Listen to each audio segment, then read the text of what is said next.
For you have won the victory for me. Yahweh, Yahweh, Yahweh, Yahweh,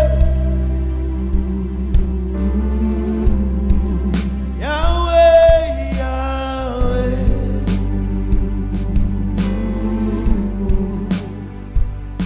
You have won the victory for me. Yahweh, Yahweh.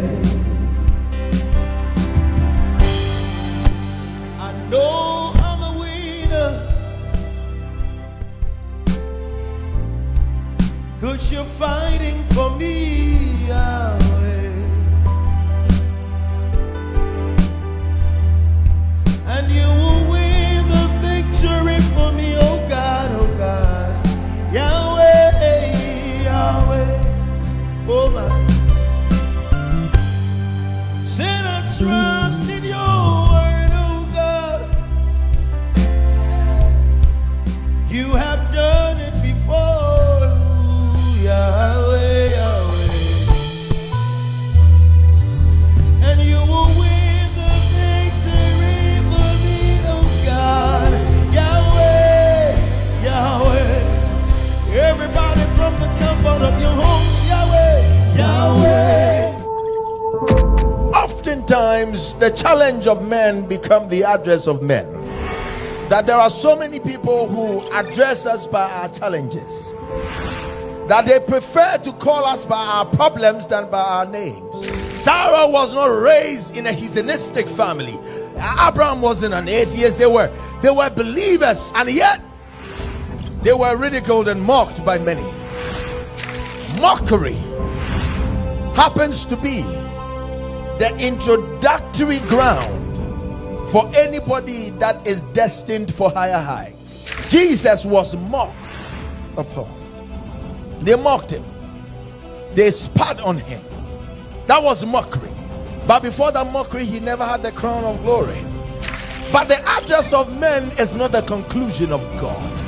Because sometimes when men are making their public addresses, God, who is all wise and all knowing, the God who knows your end from your beginning, will cause and will always use them, and the same platform, the same table, the same place where they ridiculed and mocked that person, that will be the same place God will glorify that person. There are people who call themselves secret Christians. You cannot be a Christian and be hidden. You can't be a secret Christian. It is either your Christianity will destroy your secrecy, or your secrecy will destroy your Christianity. Let me rewind and press play. There are no secret Christians, because if you choose to be a secret Christian, it is either your secrecy will destroy your Christianity, or your Christianity will destroy your secrecy. You can never light up a candle and place them under a basket. Every candle is supposed to be placed up so that all eyes will see.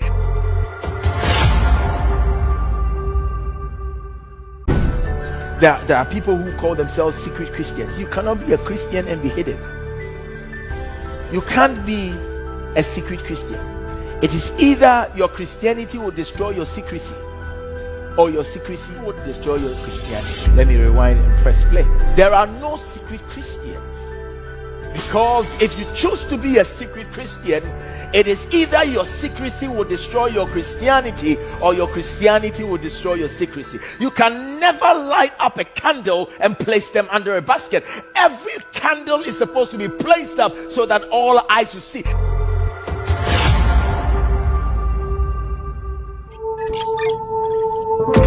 Oftentimes, the challenge of men become the address of men. That there are so many people who address us by our challenges, that they prefer to call us by our problems than by our names. Sarah was not raised in a heathenistic family.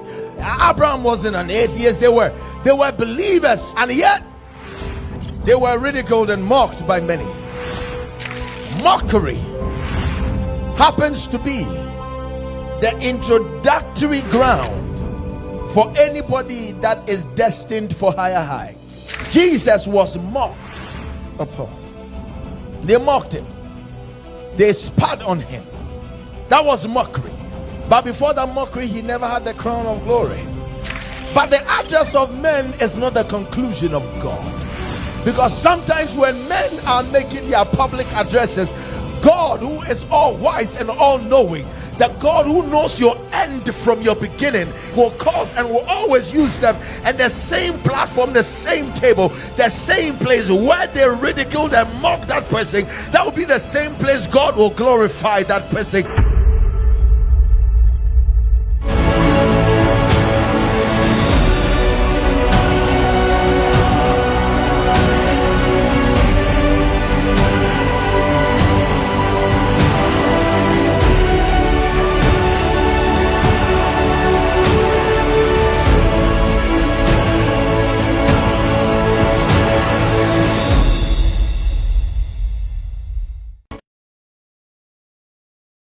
Evening to you, our cherished viewers.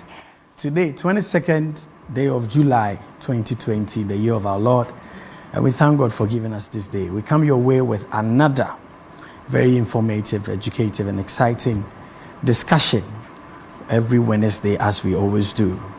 Wednesday is here. I believe it's going to be a blessing to you. Stay. Today, what are we looking at? We are talking about a very important subject. It has evolved over the years, from people accompanying others to farm and even going to war with them. It has moved on further into now becoming virtual. We are talking about friendship. Who is a friend to you? Who do you call a friend? Is it the one that likes every post you put up on social media? Is it the one that also shares your secret with the world?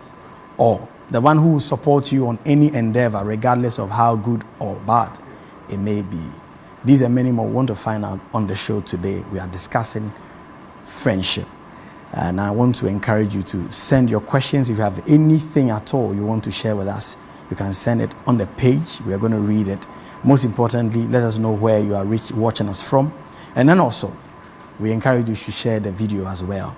And then call as many people that Dr. Michael will be seated to discuss with us. Stay with us. I'll be back with you after the break.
As I said before, we went for the break. It's very exciting to have him, and every Wednesday, as we all know. Today he's seated as well. We are looking at a very important subject.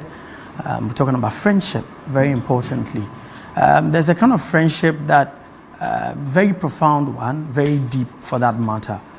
When we talk about the friendship between David and Jonathan, the biblical account tells that they were so much connected. Jonathan was so much in love with his friend that he decided to make a covenant with him.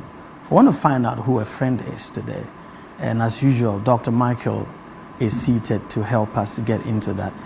Before we get into the discussion, today's edition is proudly sponsored by Hibiscus Infusion, healthy hibiscus infusions. It's a drink with chunks in it. It's going to bless you. You need one. Very, very good drink. I've had a taste of it. It's good. But we're getting to the discussion, and I want to entreat you to share the video as well. Create watch parties for it. If you have any question at all, maybe a friend betrayed you somewhere. If you want to share that experience with us, we really appreciate it on the show. So, Papa, you're welcome. Thank you, sir. It's good to have you. Thank you. As usual. Glad to be here. Yeah. So we're talking about friendship. To start with, Papa, who is a friend? Anybody that you find mutual affections and you can relate with can be termed as a friend. As a friend? Yeah. If there's that kind of mutual affection and mutual respect, mutual affection, okay. then you can call the person a friend. You can term that person as a friend. Yes. You know, well, modern societies these days, they've coined many words. Some say buddy, a pal, my clique, and all that. Are there differences? I'm sure you've come across some of these words. No, I believe those will be semantics. Okay. Those will be how you will see it based on your orientation or generation you are coming from. I believe that years ago, you will call your Facebook friend your pen pal. That's right, yeah. Because before Facebook came, because of the kind of friendship you had. That's so right. It was a pal, but it's just a pal through the pen. That's right. So you write letters and you exchange letters, and you call the person a friend. So it will be a matter of the many evolutions that the term friendship has gone through. Yeah. I'm sure the Indomie generation now wouldn't know what pen pal. Oh yeah, a pen pal is. Pen pal, yes. Those days when you used to write letters to people in other countries. That's right. And normally, I remember I was to ask for. Oh, I did. I had a friend, a pen pal, in Holland who was sending me. My first Good News Bible was sent to me by him years ago. So yeah, I used to write letters, and when you go to school and they are mentioning the names of those who have received parcels, and your name is mentioned, you get excited. But you write a lot of them. Like now, you request for friendship. It was the same. You look for addresses, and it was quite interesting. Very interesting. People will have a pen pal, and they will share their contact with you, and all those things. It was quite interesting. I had a very interesting encounter. There was a gentleman in my class, well built. He was more like the oldest in the class, and he had a pen pal that was sending him a lot of Christian literature and books and other things. And he moved on from there to pens, to toys and other things. The friendship was quite close. So we wanted to also get into it to have access to the address so we could also write to it. So, and he had a book that used to keep these names. He had a lot of them. So it was left with someone to go and secretly pick the book so that we can also copy the addresses. But because we were afraid of him, if he catches, he will beat you. and so a friend of mine stood by him whilst he had the book there to distract him. And I had the ability to memorize things faster. So they signaled me that I should go in there and capture the thing in my head, read it, look at the address. So whilst they were distracting by talking to me, I was trying to memorize the thing quickly, and he turned and he saw me. It wasn't a good experience at all. He held my neck and said, the thing that I've committed to me, I should get it out of my head. That's a difficult one. Yeah. But basically, what's the difference between a friend and an acquaintance? Well, I believe that they should be almost the same. Just the levels of commitment. Okay. So there are layers of friendship. An acquaintance is somebody that, occasionally you can get by. You can meet, talk about things that you will not go deep with the person. Okay. But truly, if the person happens to be a friend, as in another layer, if you peel off that layer and you go deeper with the person, then the person in your mind has moved from just a mere acquaintance into a level of intimacy whereby you can share your intimate stuff with the person. But if you look at the etymology of the words, they should all be the same, but different levels of commitment and engagement. So if somebody is truly a friend, just like looking at the earth crust. So when you want to drill a borehole, you find layers. Definitely. So friendship too is in layers. Okay. So we have some that you call the acquaintances. There are some that you say, oh, a casual friend. You go. So layers. Okay. That would be my simplest explanation to that. If you choose to go deeper with the person, or there are deeper levels of engagement, commitment, or intimacy, then you are saying that the person is not just a mere acquaintance, but you've opened another chapter or door to the person, which is quite important, that you know who you open doors to. And so if we are to get into that kind of conversation, then you realize that it is not everybody you open your doors to. There are people that are supposed to be kept as mere acquaintances, as in the surface level. You don't dig deep with them, because you normally have to check the capacity of a person before you open doors to your heart and to your emotions to them. Because there is nobody who come into your life as being neutral. Everybody either takes from you or adds to you. So if you're going to open the portals of your life to somebody, you should weigh or count the cost. Is the person coming to add, or is the person coming to subtract? If it's going to be a subtraction, is it a healthy subtraction? Those are things that you need to also understand, because life is not only about receiving or taking. Life is also about giving. Okay. So you will feed from the tables of others. Others are supposed to feed from your tables. It becomes a problem when you feeding others outweigh you being fed. Then you become anemic. And so there should be that proper balancing of your givings and takings. So you should be able to know which level you want to go with somebody. You don't go all the way with some people. There are people who don't have the capacity to handle all the way. But you spoke about, you just mentioned that you need to weigh. Are there measures? What are some of the tools you can use, or the signs you can use to actually assess who you open up to and who you don't? The first thing is that you don't open up to strangers. So don't hurriedly jump into bed with a person you feel is cute. What I mean is that allow people to reveal the intents of their hearts through time. So in that time, before they reveal their intentions or who they are, or what they are made of, how do you keep them? Do you keep them at bay, or you? That's exactly what I'm talking about. So allow time to pass. Give yourself time. Once you are giving yourself time, it means that I am nice to you, but I'm not close to you. I'm still studying. I'm trying to know you. So I don't push you away, but I don't also draw you close. I need to know you. I need to understand that if you hurriedly push through motions, you wreck the ship. So interestingly, we have to be able to tell that, okay, I've met Nana Poku. Nana Poku seems to be a good guy. Now, it might be that Nana Poku is around because Nana Poku has been sent by somebody who doesn't like me. How will I know that? Time, conversations, intent. Nana Poku came to push me up. Time, conversations, intent. And oftentimes you need to test people.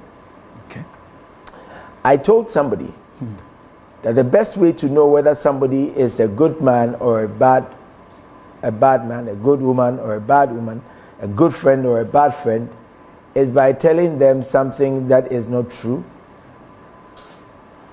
about yourself and seeing how far it will go. For instance, if you come close to me and I tell you, I'm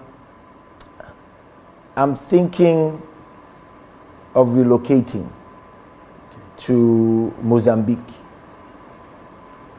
and I hear from 3 people later on, hey, have you heard? He's thinking of relocating to Mozambique. Then you know that this person is not somebody you can share your life with. Okay, secrets. No, we'll get into that. Okay. Once you share your life with somebody, it's no longer a secret, and we'll talk about that. Okay. Secrecy is different. The word itself is different. See? Yeah, but I'm saying that tell the person what is not damaging to you. But that's not true. But that's not true. You'll be able to tell how far it goes. Okay. You realize that such a person can run a story and headline with your falsehood. Okay. You hear it from people, then immediately it tells you. So what I mean is that you test people. When somebody comes to visit you in your home and the person is just going to stay overnight, you shouldn't even allow the person to lift a finger. If there is no shower in your house, get a bucket and fetch water and put it in the bathroom and tell them to go and take their shower. Iron their clothes for them, do all of that. It's just overnight. Give them a beautiful experience. Okay. If they tell you that they want to stay with you for a week, show them where to fetch the water. Show them where the ironing board is. If they say they are going to stay there for a month, start exposing the bills of the house to them. And then what I mean is that depending on how far you know you are going with somebody, the treatment should be different. If you really want to go far with somebody, you test them. You don't pamper people on their way to glory. You test them. And so those are some of the things that. But there's no set time in terms of finding. No. There are some people you can find out the intent of their heart in 3 days. Okay. There are people that if you meet them the first day, they will tell you everything about themselves. That's right. They are not good friends. They can be acquaintances. Is it not a function of maybe their temperament? That's why if somebody has that as a temperament, you should keep that on the surface level of friendship. Because if that happens to be the nature of the person, such that the person enjoys parroting, the person just likes talking, you don't know what you deem confidential that he will share or she will share. So you have to be careful. If I meet you and there are people like that, you meet them within 30 minutes, you know everything about them. You know what they have, you know what they don't have, you know where they live, you know what they ate, you know everything about them. And it's risky to keep those people close to you, because the things of your inner courts will be displayed in the public, because they have the tendencies of sharing intimate stuff publicly. They don't care who is a stranger, who is a buddy. There's an old adage, it's a saying that like elders will say that beware of friends, and to a large extent don't keep too many friends. Do you agree to such a session that you don't keep too many friends, especially in this age of networking, that if you are in business you would need a lot of people to actually push your brand or push what you stand for? So maybe we have to probably talk about levels or layers of friendship. That proverb works if you are moving into intimate relationships. You should have people around you. If you are in business, like your network, you can have business relationships or business relations. You can have working relations with people. But to say somebody is your friend, as in deep levels of the word friendship, is somebody that you share your life with. So you go out, you meet a guy, you share with your friend. You go out, you meet a lady, you share with your friend.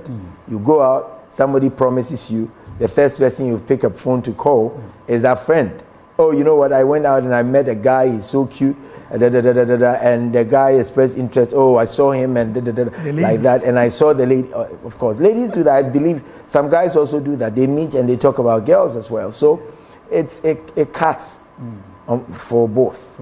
Then you are looking at somebody who, say, a promise came through, somebody said, I'm going to give you money, picks up a phone, calls a friend, oh, be praying with me, oh, I just got off the phone with this guy, he said he's going to give me some money. I mean, those are levels of friendship that you should be wary of. You should be careful, because not everybody who smiles or laughs with you truly loves you. There are also fair weather friends. So you should know that, okay, this person, you know, with friendship, a true friend should show certain characteristics. Altruism, commitment, loyalties, and all of that. Altruism is when somebody is an old age virtue, whereby you get happy for the well-being of other people. And so if somebody is a true friend and you are excelling, they get happy. Your true friend will never be envious of you. If it's a friend. I remember in the run-up to this discussion, you spoke about David and Jonathan. Now, Jonathan considered David as a friend. David considered Jonathan as an ally. Both worked together. He was supposed to be the king. He was the heir apparent to the throne of his father. He's talking about Jonathan. Talking about Jonathan. When the thing was passed on to David, he was not envious. That's right. He did not covet. He did not envy his friend. True friendship leaves no room or allowance for envy or jealousy. A true friend will not envy your progress. Your progression, that's what that virtue, altruism, comes from. A true friend gets excited when you are doing well. A true friend can even go and have a Thanksgiving service in church on your behalf for your promotion.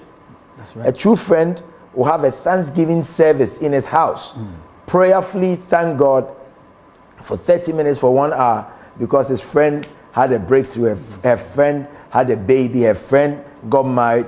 The fact that she did not get married, or she is not married, doesn't mean that she is envious of the friend that got married. So altruism is that although I am your friend, I might be older than you, you are getting married, but I am clapping you on, I'm rooting for you, I'm cheering for you.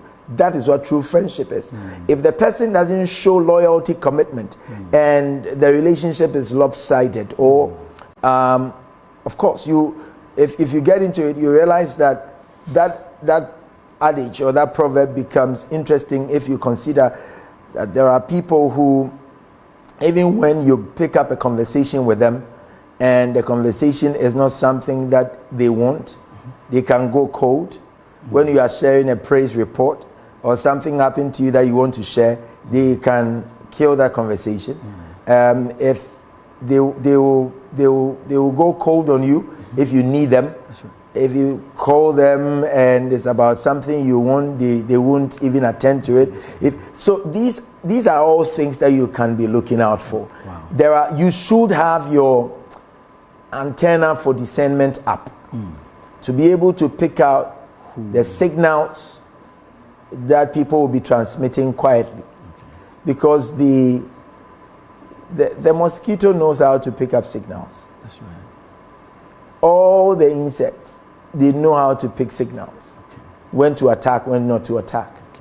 Even when a mosquito wants to bite and you shake yourself, they are able to pick the signal. Most of the other animals that will use echolocation, like the bat, that technically doesn't have an eye to see, especially in the light. And in the night too, they can't really see, but they use echolocation. When they flap their wings and they make their sound, they see where it bounces from. So when it echoes, it tells them that there is an obstruction here, so don't pass through there. Human beings can have systems to echolocate which people are there for you and which people are not there for you. And there are people who are just coming to suck your blood.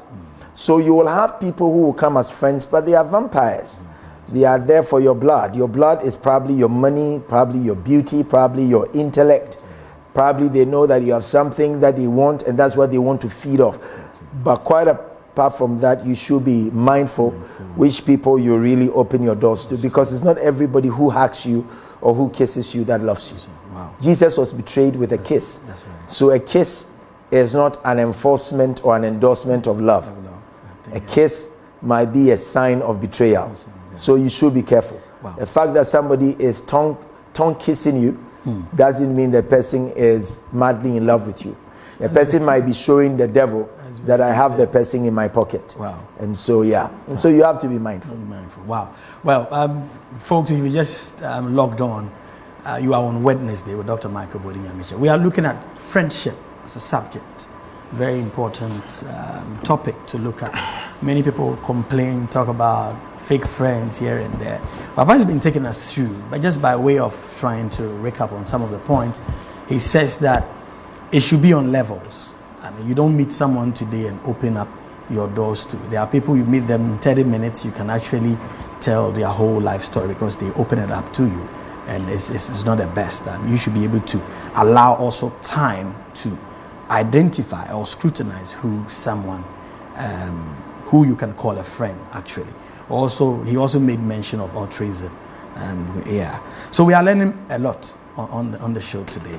Papa, there's this thing that people talk about. They talk about fake friends, people who smile with you. But I want to, my question is this. Let's say I come around someone, you, with very good intentions. Can your behavior or your character corrupt me to become a bad friend to you? I want to give a shout out to my kids. I'm just been told that my kids are watching Wednesday live. Oh wow! So I have Michael, Mitchell, Mami Sewa, Miguel, Michael, everybody around it. And my love to them is unconditional. Yes. Yes, right. All of them are Michael. We are all Michael related. And wow.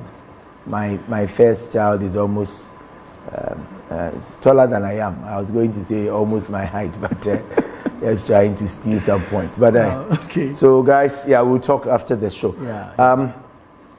Bad friends will always corrupt good morals. You can come with good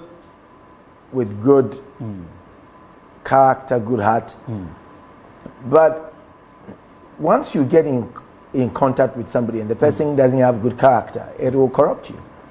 It's obvious. People can corrupt people. People can corrupt people. In the same way, people can make people better.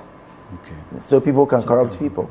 Okay. It depends on the strength of the influencer. Okay. So if the influencer is influencing as a negative influence, of course the person will be negatively impacted. Okay. Wow. If the person is positively influenced by the other guy too, that will be what will show. But that is to say, sometimes it's not always the case that because the person that came around was that bad. Maybe you, the person complaining, you corrupted the person, or you show the person. But again, that is also looking at it superficially, because the truth is that it's very difficult to also corrupt the hard disk of somebody. Okay. When you, it's not in your DNA to lie. No matter how many lies your friend tells, you always want to correct the person and tell the person that's not good. If you have very strong moral positions and values, at a point you tell the person, you know what, I don't think I can keep this company because of A, B, C, D. So, like I always say, you don't compromise your excellence to accommodate the mediocrity of others. So if the person is being mediocre, you don't let loose your standards of excellence. No. But of course, somebody might come around with good intentions. Not even the main person or the subject of the discussion or friendship. It can even be the people that are around him. For instance, somebody came to say TMH, to fellowship. God spoke to the person, go and serve there, learn ministry and the basic rudiments of ministry from the Maker's house. And the person comes. And the person comes to meet like a gang of people that will forbid the person from even getting close, getting his hands into the work. Over time, it can make the person resentful, bitter. That's right. It's a thin line. Yeah. It's a thin line. So it's not always even about the person. It can even be the interplay of the other people around the subject of the relationship. Wow. Okay. All right. We want to take a short break and get Doc to take a breather. When we return, we want to find out there are people who entrench or force their way into other people's lives, all in the name of, I just like him, I want to be friends with him, and you are being difficult, you are not opening up. We want to find out those people, which category do we put them in? We'll discuss that after the break. Please stay.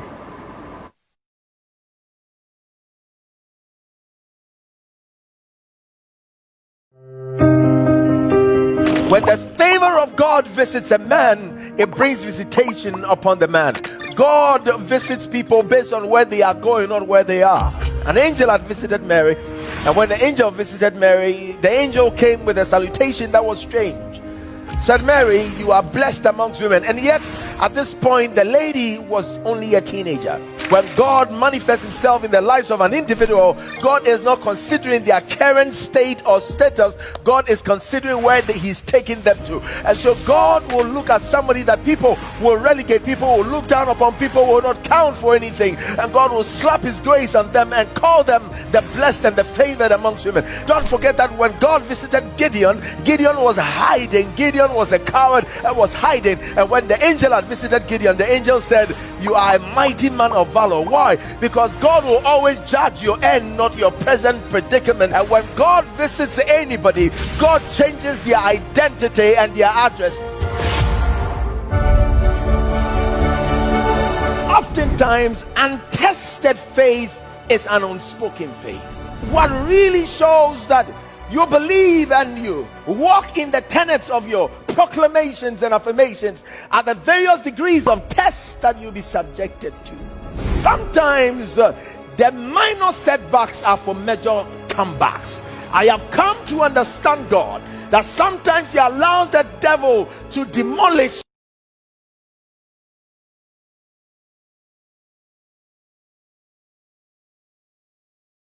All right, welcome back. Wednesday live with Dr. Michael Boadi Nyamekye. We're talking about friendship. Just before we went for the break, I said I was going to ask Papa to help us. There are people that force their way into other people's lives. They will call you, they will pester you, they will get your number, and if you don't open up, and then you are tagged as that. Should friendship be enforced? Like you like someone, and someone is sometimes it's very genuine. That the person likes you, the person wants to get close. I've seen that a few of those things quite around you. Sometimes they even get aggressive, and anybody that tried to stand in their way, they really get offensive with them. Should it be allowed? That kind of friendship? That kind of friendship. If you recall, I said that it should be mutual affection. So you loving me only, and me not loving you back, does not solidify friendship. You liking me, me not liking you, doesn't make us friends. We probably might be acquaintances. But I also understand those who do that, because when you see gold, no matter how deep it's buried, you dig it. Okay. And so let's say that they see the virtue, the quality, and what you have, and so they will keep digging. They will keep coming for you. I think that when somebody shows you that kind of affection or that kind of commitment, you don't just shun the person.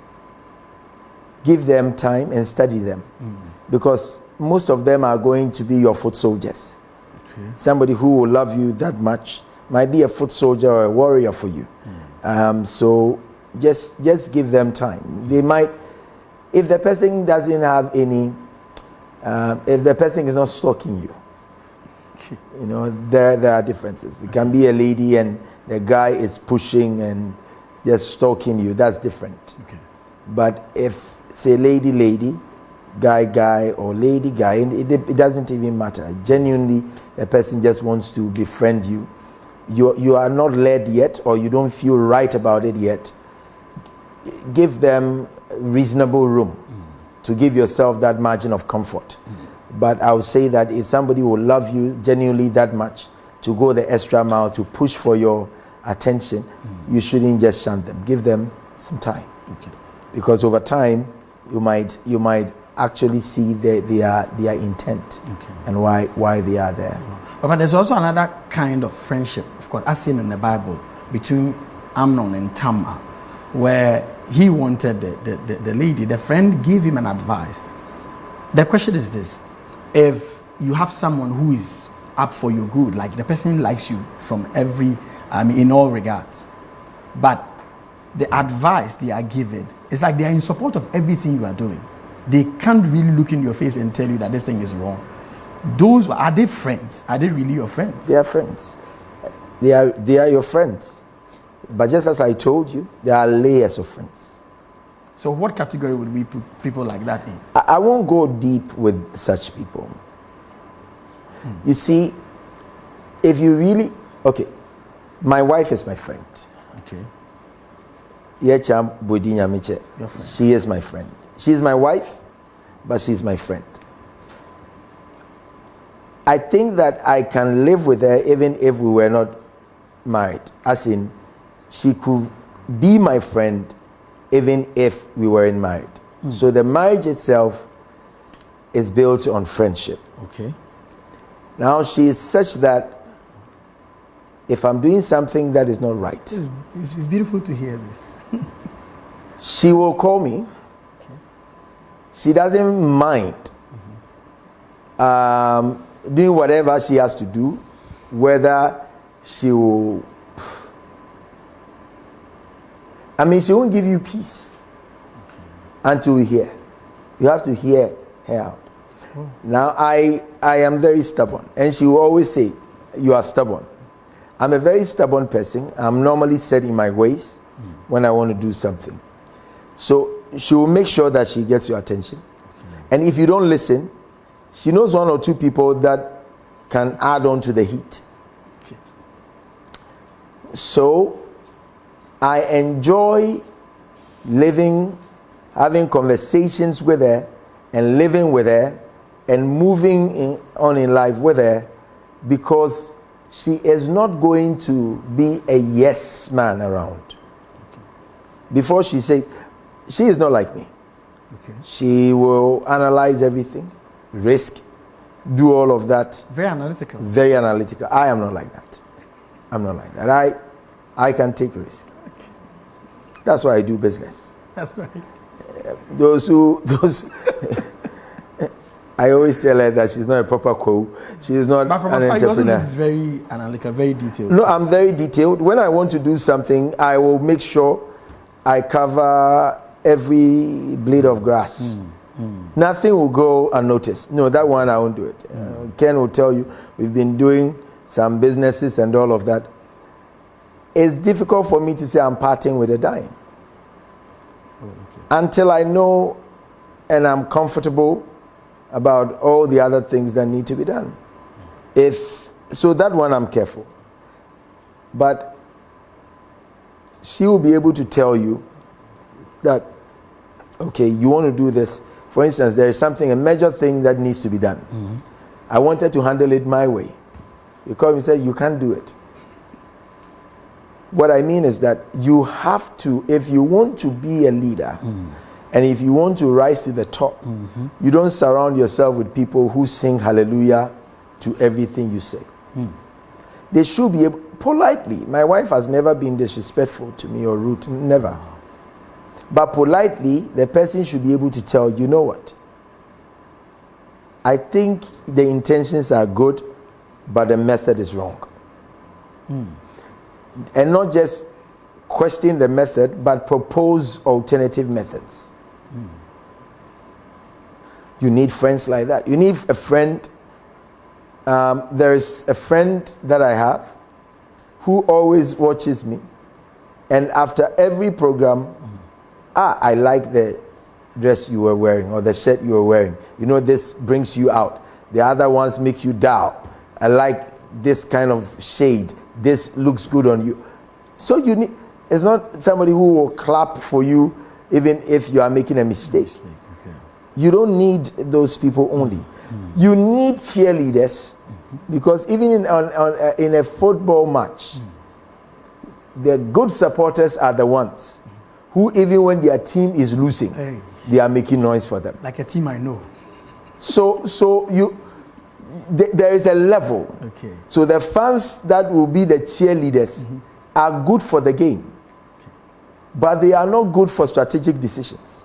They are like foot soldiers. Yes. So the foot soldiers of a political party, when they want to make major decisions for the party, do they call them? Not at all. So you need all of them. You need those who cheer you on and, oh, yes, yes, yes. Those people will give you energy, motivation, support to even think that you can arrest the sun. There are those who, if you say that you are going to get into light business, they will tell you you can sell everything. But you should be careful. Because if you have such people, those are the only people you have in your life. They will let you sell the sun and buy a candle. Wow. Can you get deeper a bit into that? You said the sun and buy a candle. Okay, so you trade something more potent and treasurable for something of inferior quality. You can't compare the sun and the candle, but they will let you sell your sun just to buy a candle. Because they are only going to motivate you. But you don't need only those people. You need at every level, at everything you are doing. Just that's why I use the football match for as an example. You need to understand those things. You really need to. All right. Well, folks, if you have an experience, you can share it with us. Maybe a friend you trusted once betrayed you, or your experiences with friends. Has it been a very good story for you with a friend? Some people have very terrible stories to talk about their friends. Really? Almost every friend, there are people like that. There's someone I know who almost every friend keeps on. He complains that. But you see, normally, that such a person is just is not a wise person. Someone who is betrayed often. All the time. Wow. Is not a very wise person. Because there is a pattern that she's not changing. Okay. Good people, I've heard this, that good people are often abused because they are good, especially by their friends. Often, not always. Okay, oftentimes. Abused by their friends. Often. Is it their fault when you are abused? Because you're a good person, you have a good heart. You have friends around you, you help, and then they betray you. You see, if it is a good person out of a good heart doing that, the person wouldn't even see the abuses. Because in their nature, they were wired to do good. Okay? But betrayal is another thing. Being abused is because they know you give them every time they come and you give them. That's an abuse. But somebody can abuse you without betraying you. Because they always come to eat your food. But they won't go and tell the people your food doesn't taste nice. Okay. So it's also a level of abuse. Okay. But to be betrayed is deeper. It means if she's had even 3 friends, 1 might be an event, 2, coincidence, 3 is a pattern, 4 is an establishment. Okay? So if you've had a friend, he betrayed you, she betrayed you. And the second one, the same circumstances and scenarios. The person did sing. The third one came and did sing. And you are wailing and gnashing your teeth that your friends always betray you. It's because you have not learned the lessons of friendship. And you don't even understand the rules of engagement. You open your innermost chambers or your in-house to people that are supposed to live on the outhouse. You see, when you call somebody a friend, there are friends that you are supposed to only meet them at the restaurant. Okay. When they are saying there is a meeting.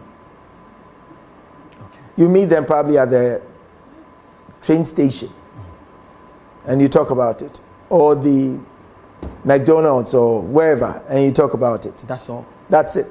There are some friends that when they come to your house, you sit in the on the compound. There are friends that you sit in the porch. There are some friends that can come. The farthest they should go is in the living area. There are some that you don't even have to sit on a dining table with them. That's what I mean.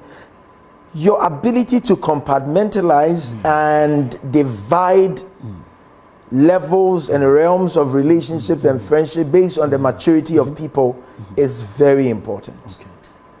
You see, if you don't handle things right, I was giving an example to the guys yesterday when I was talking to them. I said, no matter how loving, again, I have 4 boys, and interestingly, at least 2 of them are watching. Michael and Mitchell are watching. Mam Sewa is watching. I love all my kids equally. Now, if no matter how I love Michael, I give Michael my gun and I put in cartridges or ammunition, 2 things might happen. It is either Michael will try it on me or he will try it on himself. Okay. So it's not that Michael's hand is not strong enough to hold a gun, but his mind is not ready to hold a gun. Okay. So we don't seem to reconcile the hand and the mind. So we entrust things in the hands of people whose minds are not ready. So truly, their hands are ready. Truly, they can hold it. Truly, they can engage in conversation, but they are not mentally mature. They are not ready yet. Wow. There are levels of engagement. Jesus had 12 people. In fact, Jesus called Judas his friend. That's right. He said, Judas, my friend. Jesus had 12 people that were very close to him, that he called friends. That's it. He dined with, he conversed with. But when he was going within the disciples, is within the disciples, like the whole 72, he had a 12 right. that he could move with. These were his chocho mucho, these were his own guys. That's it. Out of the 12, he had 3. That out of the 3, he knew that with these guys, when I'm even going into my glorified state, I can go with them. So on the Mount of Transfiguration, Jesus went with them. That's it. But Jesus knew all of them and their capacity.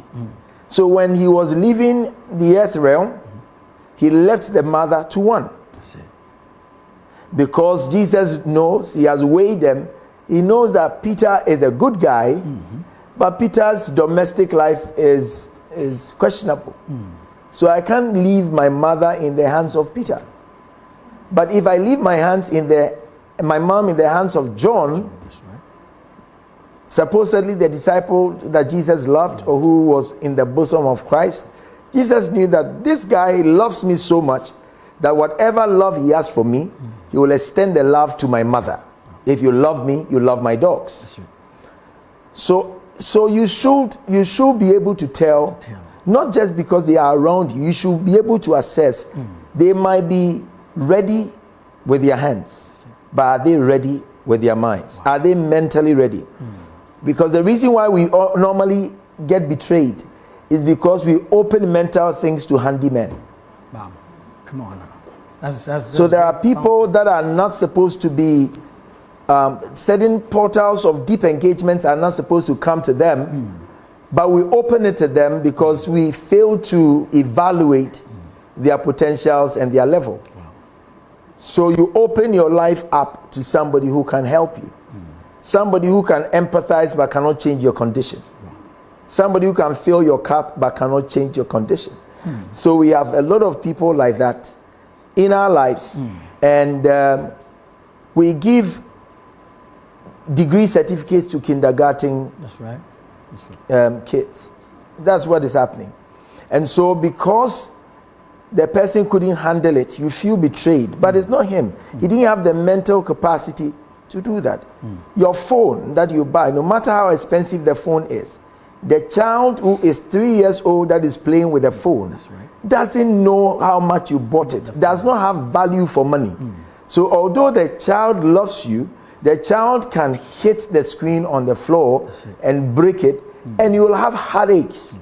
You might even be thinking, look at what this child has done, smashed my phone. You know its value, that's why you are crying. The child doesn't. And so you are entrusting something of value to people who don't appreciate the value of it. Wow. Wow. That's very, very deep there. Folks, I mean, the discussion is getting deeper and deeper and deeper. I have some few Facebook messages here, but I'm supposed to go for a break as well, but let me pick this one. But there's this question, when someone you call a friend snatches your would-be partner from you, what do you do? Do you keep the friend for letting you know do you keep the friend for letting you know your would-be partner is not worth it or not? Do you let the person go? The person snatches. Well, let me not be a pastor about this. Speak to us, yeah. Come home to us. Alacrity. Well, okay. Let me put on my dignified holy self. Oh, come from all angles. Because I am looking at, okay, for me, if I was the lady, I will never have any form of bitterness or resentment as far as my friend is concerned. But I will never have friendship with my friend again. Okay. Because if you did not respect my territory, you've never respected me. That's very deep. So I will not hate you. I'll just thank God for allowing me to see a snake around me and know how to stay away from the snake. So I don't hate you. When we meet, probably in a function, and you say hello, I'll gleefully say hi. And we will converse, all the chit-chat, and everybody will move. Yeah. But I will not keep that guy or that lady as a friend. You are not my friend. I know that you have been envious of me all this while. That's why I started with altruism. A good friend is happy for you when you are happy. So what was supposed to bring me joy, if you took it away from me, it means you've envied me, you've never liked my welfare or my progress. So you can't be my friend. But I will not also want to go back to the guy to start talking to the guy about what can be done. That is also not worth it.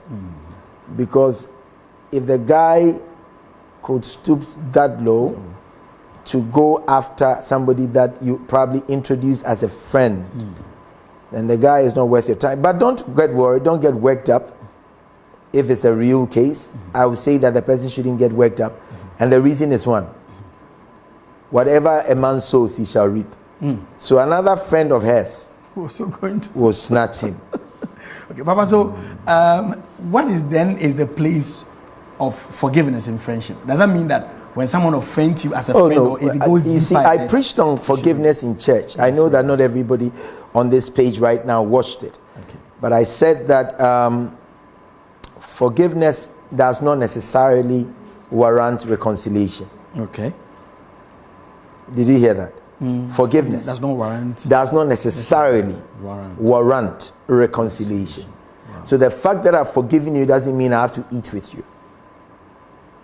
I've forgiven you. I've forgiven you. It means that you are no more a prisoner in my heart. I don't hold any brief or grudge against you. But that doesn't mean I should go on a buffet with you. Is that a as a Christian? I'm talking about Christian principles. Yes. Okay. Forgiveness does not necessarily warrant reconciliation. The fact that you've forgiven somebody doesn't mean that because I've forgiven you, I have restored you to whatever thing we used to do. I've forgiven you, you are my friend. You took my guy or you took my girl, or you are my friend, you took something that belonged to me, you undermined me, and you caused me to lose a job or a contract. And because I've forgiven you, I'm going to show you to my new guy. Or are you saying? Shouldn't happen. No, you need deliverance, not just spiritual deliverance. You need mental emancipation. Maybe 40 minus 1 lashes might help you, because some people need to be prepped up. That's what I mean. You forgive. No problem. If somebody offends you, of course, forgive us our trespasses as we forgive those who trespass against us. Forgive them. But it doesn't mean that because I've forgiven you, the same thing that you heard me, I should expose you to that. I can't do it. I can't do it. Wow. The punchline is, the key statement here is, forgiveness does not necessarily warrant reconciliation. So the fact that you've forgiven the person doesn't mean you should now go back to your old ways, frolicking with the person, because it's going to be repeated. Oh yeah. Yeah. Oh, of course. There are a lot of repeated offenders. There are people who, most of the time, that's what happens. Wow. And there are people too, when they sin or they offend you and you forgive them once, you forgive them twice, you forgive them again, it becomes a habit. They know that, just like a lot of Christians do and Muslims do to God. Oh, God, if you sin against him and you confess, he'll forgive you. Okay. So we sin with impunity. All right. I have another question here, Facebook question. It says that, how do you know if a friend is happy for you or not? Because some can really pretend. I think, yes, this one is from Humble Stone. I don't know if Humble just logged on, because Papa touched on it. I'm saying that you have to. It's about your discernment, Papa. Discernment and time. Yeah. Give it time. And normally, you see, people who don't like you, although they pretend around you, if you have your ears on the ground, you know that they speak behind you. Okay? If you have your ears on the ground, they will talk behind you. Okay. They will talk behind you. There is a Spanish proverb that says that if anybody is able to gossip to you, the person will be able to gossip about you. But if the person is around you and the person keeps on, I'm happy for you, then you hear another report from another person that, this guy, you have to be careful about your friend, because the way he commented on your new promotion or your newfound, you met somebody, you came and you introduced a guy or a lady to this friend, and the lady said, I'm happy for you, this guy is so cute. Went and met your other mutual friends and said, she brought a guy, and the guy has all kinds of things. So immediately that is also giving you a signal. So it's all about your discernment and being calm. The truth is that I would say that the problem with this generation is that we don't know what is private. We really don't know what is private. Because of the obsession for likes. That's right. And followership. All right.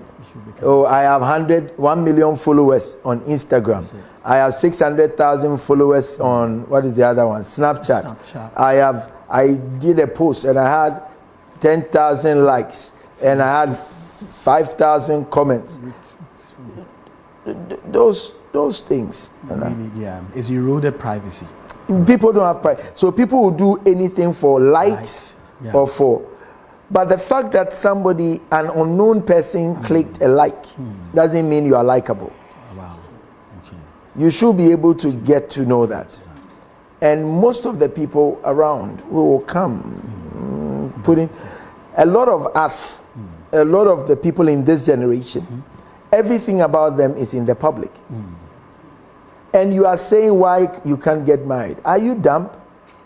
There are some men who don't like their stuff to be in the public domain. Right. You take a picture with me and it's on Instagram, it's on Facebook. You came to visit me and see where I am at. It tells me you are going nowhere. That's it. Because where you are happily rejoicing over, I might see it as a stepping stone. And so allowing you into my life simply means that I'm putting a lid on my growth. It means that because you are going to be a weight. And you see that as arrival. I see that as a springboard. So I can't run with you. And if you see a guy if you're a guy and you see a lady see people, somebody who is about to eat the food, take a picture. Oh, God has been so good. This is going to be delicious. Okay. Wow. No, there are people who have like that. Which we're going to come back to it. I would want you to really, I'm sure, what you are talking about, this is what I call, you are shaking tables. I think it's become more like a norm now. People don't seem to know lines of privacy at all. Because probably I am from the old school. Because like a very contemporary. Well, but I'm still old school. Sure. But my thing is, Nana, if truly you are serious about a relationship, say you found somebody, the man, you have been disappointed twice by men. Why are you so much in a hurry to put the third one in the open space? But this thing just said, I wish I could call somebody's name to listen. No, why are you so much in a hurry? Because the first one backfired, you couldn't eat, your friends, you didn't know how to even face your friends to tell them it didn't work. A second one came, you went, and they are the same people who gossip. The third person had come, and you want everybody to know that you have found somebody now.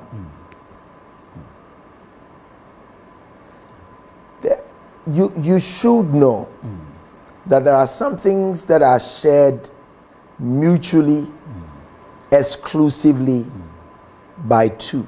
It doesn't exceed. And wait until the time of maturity for people to even know. There are people, no wonder their spouses or their to-be spouses are snatched. Because sometimes the way they talk about them, oh, he's so good and he's so nice, he's so caring. So the girl also wants to enjoy some of the care. That's right. And some of the goodness. It's good. Why not? I don't want to pass. All right. Okay, so we are taking a short break, but we are going to be refreshing ourselves with healthy hibiscus infusions. Hey. What we call sobolo here. This one is properly packed, very nutritious. And it also has chunks of the fruit in it. They have pineapple and then they have apple, chunks of it, of the fruits in the bottle. You need to get it. Healthy hibiscus infusion. That's what we're going to be refreshing ourselves with during this break. And after the break, we're going to have Papa talk to us. How do we handle the emergence of social media vis-a-vis our friendships with people?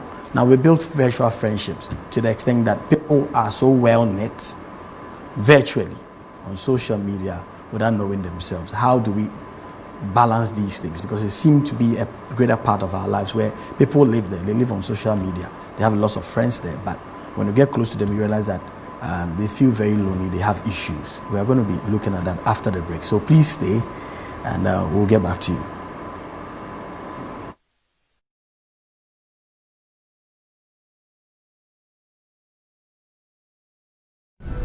There are people who call themselves secret Christians. You cannot be a Christian and be hidden. You can't be a secret Christian. It is either your Christianity will destroy your secrecy, or your secrecy will destroy your Christianity. Let me rewind and press play. There are no secret Christians, because if you choose to be a secret Christian, it is either your secrecy will destroy your Christianity, or your Christianity will destroy your secrecy. You can never light up a candle and place them under a basket. Every candle is supposed to be placed up so that all eyes will see.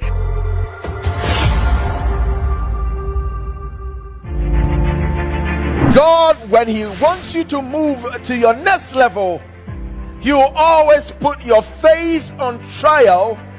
And until you are able to overcome the boisterous and the tempestuous winds that will come up against you, you are not ready to be given the crown of success or significance. Anytime God will give you a word, you will not see Him in the boat, but He has oversight responsibility over the journey. Whatever you are going through, He's just watching. Most of the time, the devil will not start when you start. He will only get through to you when you happen to be in the middle of the journey. God will always put your faith on trial, and when He does that, it is not because He wants you to fail, but He wants to make a bold statement with you and make a statement of claim to the devil.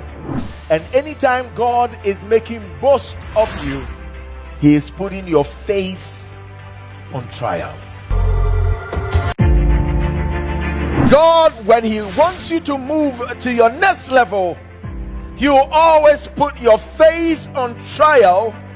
And until you are able to overcome the boisterous and the tempestuous winds that will come up against you, you are not ready to be given the crown of success or significance. Anytime God will give you a word, you will not see him in the boat, but he has oversight responsibility over the journey. Whatever you are going through, he's just watching. Most of the time, the devil will not start when you start. He'll only get through to you when you happen to be in the middle of the journey. God will always put your faith on trial, and when he does that, it is not because he wants you to fail, but he wants to make a bold statement with you and make a statement of claim to the devil. And anytime God is making boast of you, he is putting your faith on trial.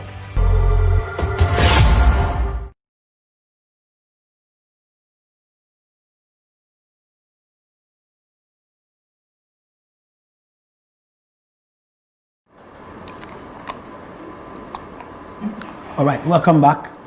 I was enjoying my healthy hibiscus infusions. It's an initiative that someone who has been following the discussion, following Wednesday every time on, picked an initiative by an inspiration from our discussion and decided to come up with this. Very nutritious. You need to get it. Healthy hibiscus infusion. It's what we call sobolo. Put it in a bottle with chunks of it. Very, very nutritious. These are some of the benefits that Wednesday is churning out, and I think it's been a blessing to many. Someone also has come up with an idea of weaving, using what do you call it, dried leaves to create some sort of a bag, ladies' bag. Very, very creative, and we're going to have time and bring her on the show. But this is one of the initiatives that has come out of Wednesday. Healthy hibiscus infusions, I beg your pardon. Very nutritious, you need to get it. They have their contacts. We're going to display it on the screen for you to see, call them, and then get your orders. Good. So we are getting back into our discussion with questions on Facebook. If you haven't sent your question yet, please do send your questions. Or if you've ever been disappointed, or as the question came, if your boyfriend or your girlfriend or the person you were supposed to be espoused to was snatched by a friend, you can share with us. Maybe Papa would have a word for you and advise you so that you don't suffer double loss. Okay. You don't suffer double loss. All right. So I have some few questions here. Someone was asking okay, in a situation whereby you live with a friend, but he's very lazy, doesn't help clean the house, how do you handle such a situation? You live with a friend as in the friend is patching you, or you are patching the friend? I think in this instance, I think the person is living with the friend is patching with the text, with the person that sent the message. That's why I'm asking, because if you are living with that person, because the person has given you room or accommodation, solved it for you, the person sees it as probably your commitment and something you are doing of service for what he has done. But truly, if you have a friend and the person is living with you, the person doesn't clean the house or do any of those things, it is wise for you to sit the friend down and tell the person that, you know what, I live a very organized life, and I think that if you don't just throw your socks anywhere and your shoes anywhere, and when you get up from the bed, just make sure you've laid your bed, and there are things that you can say. Okay. Have that kind of conversation with a friend. If the friend thinks that it's becoming too much and is worrying you, if you have the money, employ somebody to do that. If your friend means that much to you. If that's not the case, for me, I think that if I have the money, I will not even let you live with me. I'll rather want to support you to get your own space. Okay. So that we won't have those kind of problems. Okay. Princess Boadi is sending us a message. He says that, do you necessarily have to be friends with your colleagues at work, especially the same office? Friends. No, you can have working relations with people in your office. Friendship and work, they are two different things. We can have a working relationship. Doesn't mean we are friends. Okay. So when we come to the office, the hello highs, moving desk, moving moving files and passing paper and doing all of that. Yes, we'll do that politely and with, there is no tension or animosity in the office. Okay. But it doesn't mean that we have to share intimate stuff. Okay. No. But a lot of companies after work, let's say Fridays, colleagues will hang out, go have a drink, and they seem to build friendships out of that, to the extent that some actually even go to visit their friends in their homes. Is this something that is healthy? Well, again, there is no straitjacket for that. It's just a matter of you knowing your capacity. Once bitten, twice shy. And if you've been betrayed before and all of that, I think you should be very careful. Again, it comes back to us not respecting privacy. You went to the company to work. Form working relationships with people. But it's very dangerous, because if you open your house and all of that to people that you met in your space, as in work place, there are people who are like that. Oh, your friend, oh, weekend, I want to come and spend the weekend with you. I'll come, we go together on Friday. The person leaves on Saturday to go back, or Sunday to go back to his house to get ready for work on Monday, and you alternate. So if the person moves on to another workplace and another person comes, you know what you are doing? You are widening your net. And with regards to deep or intimate friendships, the fewer the merrier. The fewer the merrier. You should have close, very close circles. If you have very broad circles, you have problems. It's always the case. Personally, do you have a lot of friends? And maybe let me ask you, do you see that I have friends? Because that's what is even getting me to ask you the question. Because, of course, you do many things. You are in business, I know you have business. But in ministry, I've seen that you, I know this person, but you barely call people. My wife is my friend. Wow. Because nobody will have my interest like she will do. So she's your friend? She's my friend. Beyond her, there are other people that you call as friends? There are layers of friends, close, again, acquaintances. Close? Very close. None. I don't need anybody close to me like that. And I'll tell you why. Tell us. It is better for me to let you know when we meet and we are friends and we are talking, than to bring you close to see my net worth, how much I earn, because that provokes people who are, again, hand in mind to jealousy. Okay. You don't want people that will be in your chamber to throw javelins at you. Okay.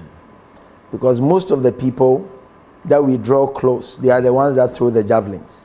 If I am alone and I get soakings and I enjoy my soakings and I sleep, because you are not close, you don't know what I had for dinner. Okay. But if you see that I did soakings for dinner, you go out there and tell people, oh, Munjano, and you make a guy, did I? So let me enjoy, if it's poverty, let me enjoy my poverty. If it's wealth, let me enjoy my wealth. But I keep healthy relationships with people. Okay. I talk to you, we will talk. But that has been, you have been around me for how many years? For many years. For many years, yeah. Ask yourself, how many times do we speak in a week? Sometimes. Sometimes it's not even possible. Yeah. Sometimes a whole month. Yeah. Sometimes you only call me when it's the program and you want to find out what I want you to do. Yes. It's not because I don't love you, but there is a limitation to our relationship. That's right. You are my son. You come to me, or I come to you when things need to be done or when we need to share. I have to give respect that my son is no more a toddler. He's also matured. I have to respect your space. So I will not be sniffing around Nanapuku every time, because I believe that my son is not a small boy anymore. He is a big boy. He has to come to me if he needs me. I need to invite him if I need him. So I respect relationships, and I have definition of every relationship that I have. I find it very strange when people begin to compare themselves with other people. Oh, and you treat this person like this, and I'm wondering, what can I do so that you also treat me like that? You are not sane. Because you have different names, and I know that you have different capacities. So I relate with people differently. Okay. I told you something the last time. One of my businesses is handled by an illiterate. That's right, yeah. Yeah. Because I weigh people.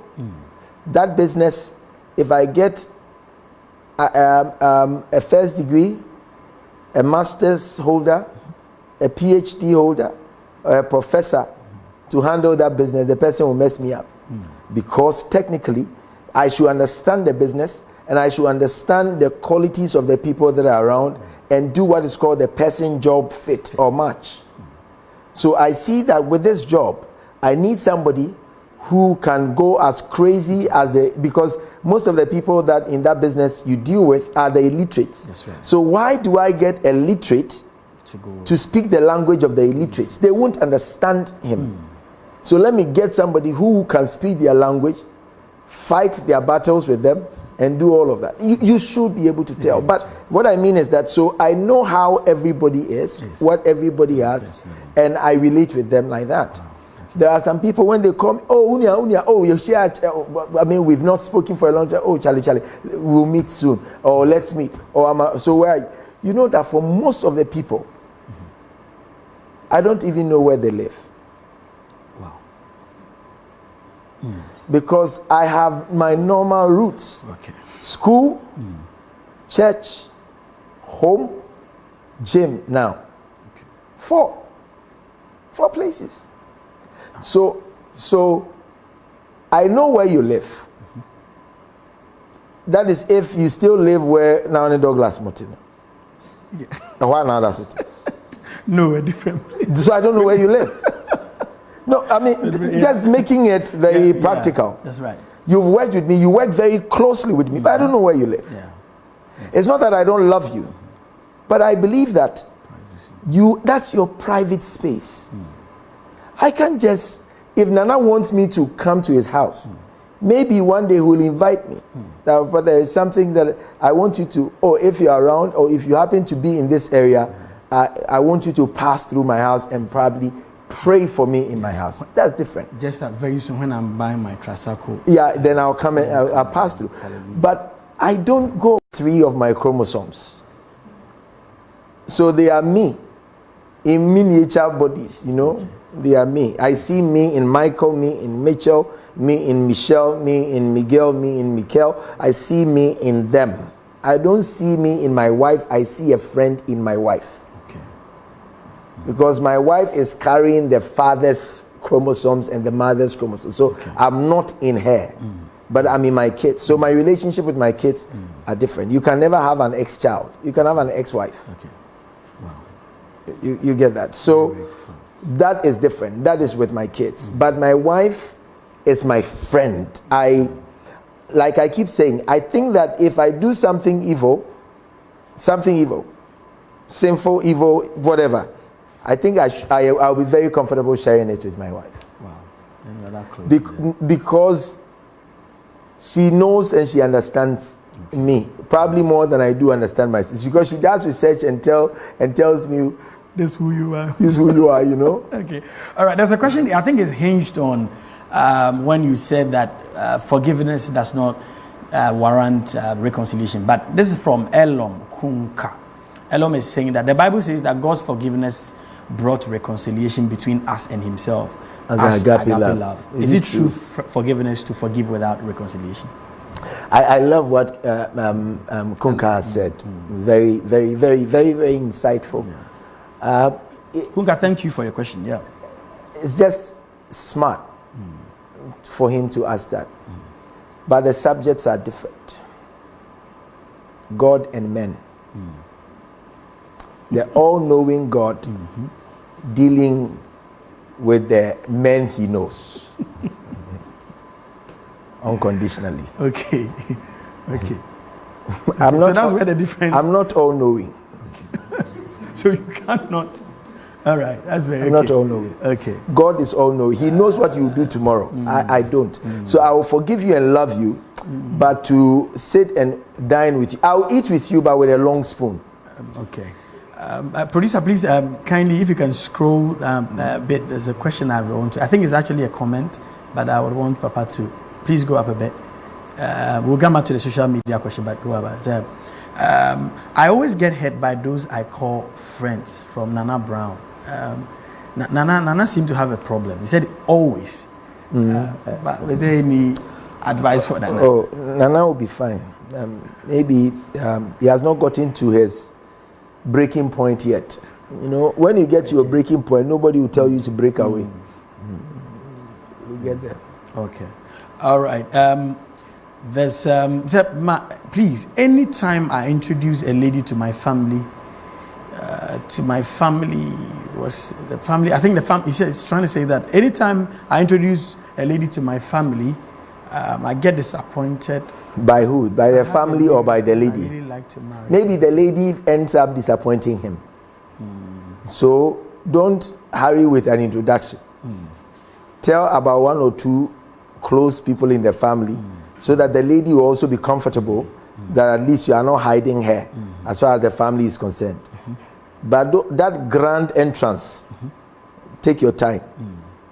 Sometimes people are so, I think when people lustfully love, they are normally in haste. Whoa. So take your time. Take your time. All right. Take your time. Emmanuel, being his son, says that, Doctor, please, I want to ask if a pastor friend who connected you to a lady who is now your wife, and if a pastor friend connected to a lady who is now your wife, and you can see that they are very closer than you being close to them, and your wife do things with him without telling you, what do you do, and what does it mean? It means it's a sit down type. Sit your wife down and talk to your wife that, behold, all things are passed away, and behold, all things have become new. Now we are married. We are married. If there is any form of closeness, it should be between us. Have a sit down with your wife and talk to your wife. I'm not saying disengage that relationship, but talk to your wife so that the rules of engagement will be very clear. Okay. Talk to your wife. Okay. You talk to your wife, not your friend. Talk to your wife, because she's the one you are sharing your life with. So your friend is just okay. Awula Yakoba Saki says that, how do you create a communicating ground with your son's father you aren't married to, without bruising his ego? Like a baby daddy, so to speak. A baby daddy, yeah. How do you create that without bruising his ego? I don't think communicating with your baby daddy will bruise his ego. What do you say? Bruise your husband's ego. Bruise your husband's ego. Your husband's ego. Yeah, because you are talking to. It's normally transparency, openness. I wouldn't mind you telling your husband. So there shouldn't be a time that you are talking to your baby daddy and you are hiding. When your husband comes, you drop the phone. What about the metro back? Why? He just entered. I'll call you back later. No. Then there is you are speaking in whispers. Yeah, that's not. Yeah, there are people, they can sit with you, and when they are talking, you can't hear. But they are having a conversation, and the person can hear. Sometimes I really wonder. Some people are masters in that. They can sit with you like this and have a full conversation, and no matter how you strain your ears, you can't hear anything. Those are experts. So you just have to be very transparent. Yeah. You can even discuss why you need to talk to him with your husband. Save, of course, your husband tells you, you know what, I don't want you to talk to him. Anything about your child, I'm going to take care of it. You get that? Anything about your child, I'm going to take care of it. Maybe you are calling the child, the baby daddy, because of school fees or some of the things for his upkeep and all of that. That's different. So you establish that. Monthly, he brings this. And so anytime you are even about to call, I would rather, if especially the man feels a bit insecure, I would rather wait and call the person whilst the man is there and put the conversation on a loudspeaker so that I settle the man. Wow. Yeah. So you walk in a lot of wisdom, especially in the house of Saul. You might find your life or yourself in the midst of a man or a woman who is provoked to jealousy at the least opportunity. David gave us a clue, and David behaved himself wisely in the house of Saul. So sometimes it is just you knowing that this Saul has a javelin and his jealousy can cause him to throw it, and because of that I'll walk in a lot of wisdom. So you learn to do that. If he tells you that I don't want you to get in touch with him, I will pay every bill, I will take care of your child, that's fine. But even that, the child has to still see the father. So there should be very clear, don't hide. There is no need for you to be a CIA or a BNI over this. No covert operations. Be very open about it. Be very transparent about it. I think it's a very serious subject that creates here. But I want to pick this last question, and then we can, because our time is up, unfortunately. How do you separate friendship from business in terms of pricing? Who does that? Friendship from business. From business. Like how what? Do you separate friendship? Like you are my friend. You're coming to buy something from me. Yes. Oh no, people do that. There's no friendship. But no, it's. No, stop. You've answered it and made it so easy. But stop. Stop. It's not possible. The person is not a businessman. Business with my profit on it. It's created. That you are a friend. It's created. That's not a problem. The person is not your friend. The person is not even patronizing your business. The person doesn't support your business. If you support my business and I buy this at 10 and I'm selling it at 12 or 11 and you come and you tell me that because you are my friend I should sell it to you at 10, you don't like me. The fact that I bought it at 10 doesn't mean I should sell it for you at 10 because I'm paying for storage, there is transportation, there are a lot of build-up costs to it. So you not paying that means you are not supporting my business. That may be something that is very, let's say a service, for example, a photographer who takes photos. That's his job, his profession. So I ask you, I need a shot after church, help me out. My guys in church, I'm very disappointed in them. I get very disappointed in PK, and sometimes all of them, when they see they don't have money. Lord have mercy. I've been very disappointed for a very long time. It's good you have brought photography up.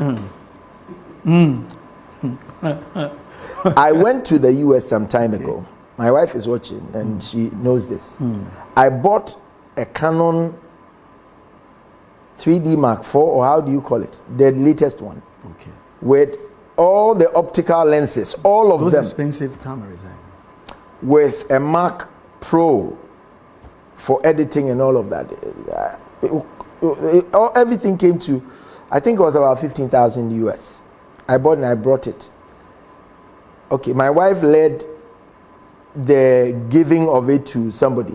So it's been given to the person. The idea that I had was that the thing was supposed to work for, say, B.Ed Michael and supposed to pay for itself. Ask me. I brought it about a year ago. I've not seen a dime from it. So if this person comes to me and tells me that I need money, and I'm asking, okay, where is my initial investment? Okay. Somebody is telling you, I need a shot. No problem, I'll give you a shot. But I'm going to edit. And I'm going to send it with data. So what stops me from taking 5 CDs from you? So you are my friend, but you want me not to have data to send it. So I'm not charging you for the service, I'm charging you for data. Can I charge you for data? I need data to send it. I need data to edit. What is wrong with that? You set the tone for the technical team. Yeah. They should charge for data. Okay. All right. Unfortunately, our time is up. We'll have to wrap up. But before we go, we'll get Papa to give us his closing remarks. But before that, I'm still talking about healthy infusions, hibiscus infusions for that matter. Very delicious soap bulu here. They sponsored the program for us. Thank you very much. God bless you. It's one of the initiatives that was developed out of Wednesday, and we are proud to talk about it and be associated with them as well. So please grab a drink. They have chunks of the fruits in the bottle. Very, very delicious. You love it. Yeah. All right. So we are getting back to Papa, And Papa, your closing remarks on this one. I think this one we need to have a part 2 of this. No, next week we'll continue. Yes, next week we'll very important. And I would want you to this one, if you can focus, channel it on the social media kind of friendship, because it's a big deal for many people. That's fine. We can do that. There's a story that a lady was just let me just summarize it. That it was just a comment on someone's picture post. The person got offended, screenshot the comment and sent it to other friends, and they ganged up to look for where the lady was to attack her. Yes. So that's how serious people take this whole social media friendship thing. And when they were finally apprehended by the police, because it was reported, the friends that actually ganged up to go and attack the lady who passed the comment didn't even know this lady that much. All they knew was a social media friend. But that's the extent to which people can go. I think we need really a serious. So next week we can do that. Yeah. We can do that. I want to thank all of you. Friendship is a beautiful thing if you have the right ones. That's right. So the Bible says there is a friend that sticks closer than a brother. So next week we'll talk about all of that. Some friends come to bring you joy, and some friends are a blessing to you. So pray for the right ones, because you can't be an island. You need people around you. So pray for the right ones. I also want to say thank you to, I know everybody is watching. God bless all of you. Thank you for following us and believing and supporting and loving us and supporting everything that we do as the Maker's House, as the BN Michael Ministries, as Michael Boadi Nyamekye, and your friend, I believe. And I also want to say thank you to my wife. She's still watching, for being a good friend, an amazing friend. And my kids, Michael, Michelle, Miguel, for also watching. Love you guys. And I'll talk to you right after the program. And all my sons and daughters, all of you are not none of you is my friend. You are all my sons and daughters. And so what it means is that I see an extension of me in you, which is beautiful. That is stronger than friendship. When we say blood is thicker than water, that's what it means. It's stronger than friendship. So I'm not seeing any of you as friends to be able to judge whether I should let them get close or stay away. It's just how I see all of you. And I love all of you. And thank you for your continuous support, and love all of you, everybody from the media team who don't understand business. And are just happy about doing their job. But maybe next week remind me that I will say that job excitement does not always translate in financial gains. Another punchline. So we'll talk about that next week. All right. You can be excited about your job and be poor. Wow. What a beautiful time we've had here. Very insightful discussion. Yes, of course. Trust Dr. Michael Boadi Nyamekye to do justice to the subject. He's promised that to continue next week. We're going to have a part 2 of it. We're going to look at other angles of friendship and what it means to stay in friendship. Is it even good at all? Next week, explaining that. Next week we'll do friendship. But in the month of August, I want to switch this whole conversation into the gifts of the Holy Spirit and the fruits of the Holy Spirit. For the whole month of August, what it means to bear the fruits and what it means to have the gifts. Can the container be polluted and still maintain its value or virtue, as in its shelf price? Can it still be there? Of the gift. Of the gift. Wow. The possessor of the gift. Is it always the case that a possessor of the gift should also be a bearer of the fruit? Wow. So these are some of the deep conversations I want to have in the month of August. Because people are home most of the time watching services online and all of that. I want us to understand the patterns, the dynamics of the gifts of the Spirit and the fruits of the Spirit. Wow. Okay. So all right. So you heard Papa. I said the month of August is getting into that. Very important, so that we get our minds clear on that. Very important. It's been a very exciting discussion, as I said. I've learned a lot. I mean, that the fact that you've forgiven someone does not necessarily mean you should go and frolic with them again. You need to draw the lines. You also need your discernment spectacles on to be able to discern who qualifies to be intimate with you as a friend. You don't meet someone and just open all the chapters of your life to them. Very, very deep lessons learned here. A few of them. Diana Ofori Adro says, beautiful lessons learned. Thank you very much, Papa. Niyama is saying that very insightful, Papa. I have learned a lot. God bless you. Gina Dago, God bless you, Papa. Thanks, a friend. Amazing and learning great stuff. Amediku Martin. And a whole lot of messages. Thank you so much. There's a question from Timax. Timax, God willing, next week we will look at that question. But please, we encourage you to send the questions ahead. If you have any challenge at all, you've gone through an experience before that you'll want to share with us, don't be shy about it. Share, send it, and we'll get Papa to look at it. Maybe a word of advice for you. Thank you so much for being part of today's show. It was also proudly sponsored by Healthy Hibiscus Infusions. Thank you so much for supporting us. It's a very delicious sobo put in a bottle with chunks of the fruit in it.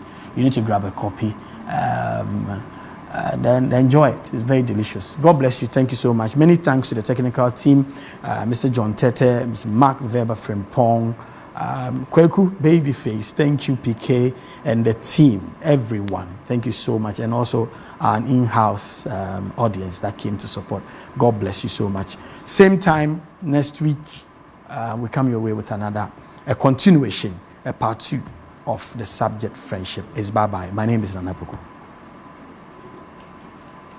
I know the words that God has placed in our mouth for you had been inspiring, motivating, it had been uplifting, it had been very revelatory unto you. And therefore, I urge you, subscribe to us on YouTube, like our page on Facebook, and follow us on Instagram or Twitter. And therefore, I say that you should join us, subscribe to my YouTube channel, just like my page, like the page of the church, like the page of the B.N. Michael Ministries, and follow us on Instagram as well. Follow us everywhere you can follow us, because through all those mediums, God has given us a word to bring to you. And until you subscribe, until you follow, until you like, you'll never be able to get them. So subscribe, follow, and like us on all the social media platforms, and your life will never be the same. God bless you, even as you do this. Thank you.